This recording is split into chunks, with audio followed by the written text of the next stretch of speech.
संत तुकाराम महाराज यांनी त्या काळी समाज व्यवस्थेविरुद्ध लढा दिला होता. त्याचप्रमाणे कर्तव्यदक्ष अधिकारी श्री तुकाराम मुंडे साहेब यांनी FD आयुक्त म्हणून दाखवून दिले की प्रामाणिक अधिकारी केवळ कार्यालयात बसून आदेश देत नाही, तर जनतेच्या आरोग्याचे रक्षण करण्यासाठी प्रत्यक्ष मैदानात उतरून भेसळखोरांविरुद्ध कठोर कारवाई करतो. आयुक्तपद स्वीकारल्यानंतर त्यांनी राज्यभर भेसळयुक्त अन्नपदार्थ, गुटखा, पान मसाला आणि असुरक्षित अन्न उत्पादनांवर विशेष मोहीम सुरू केली.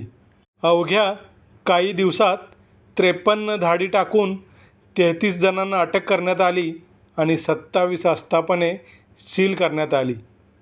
महाराष्ट्रातील विविध भागात केलेल्या कारवाईत दूध, पनीर, खाद्यतेल, मसाले, खवा, आईस्क्रीम, नूडल्स आणि पॅक्ड पाण्याची तपासणी करण्यात आली व लाखो रुपयाचा निकृष्ट माल जप्त करण्यात आला. पुणे विभागात FDAने साखर मिसळलेला गूळ, कृत्रिम रंग वापरलेले हिरवे वाटाणे आणि इतर भेसळयुक्त खाद्यपदार्थ जप्त केले. भेसळयुक्त पनीर विरुद्ध मोठी मोहीम राबवून सुमारे 47 लाख रुपयांचा साठा जप्त करण्यात आला आणि राज्यभरातील कारवायांमध्ये अनेक आरोपींना अटक करण्यात आली.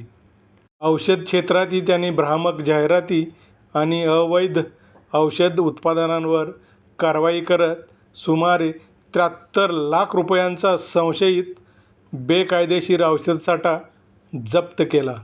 एक प्रामाणिक व्यक्ती संपूर्ण व्यवस्था कशी बदलू शकते याचे सर्वोत्तम उदाहरण म्हणजे श्रीयुत तुकाराम मुंडे साहेब. प्रामाणिकपणा, धाडस आणि कर्तव्यनिष्ठा असेल तर एकट्या व्यक्तीलाही मोठा बदल घडवून आणणे सहज शक्य आहे. श्रीयुत तुकाराम मुंडे साहेब यांनी आपल्या कार्यातून सिद्ध केले की एक प्रामाणिक अधिकारी लाखो लोकांच्या जीवनावर सकारात्मक परिणाम करू शकतो.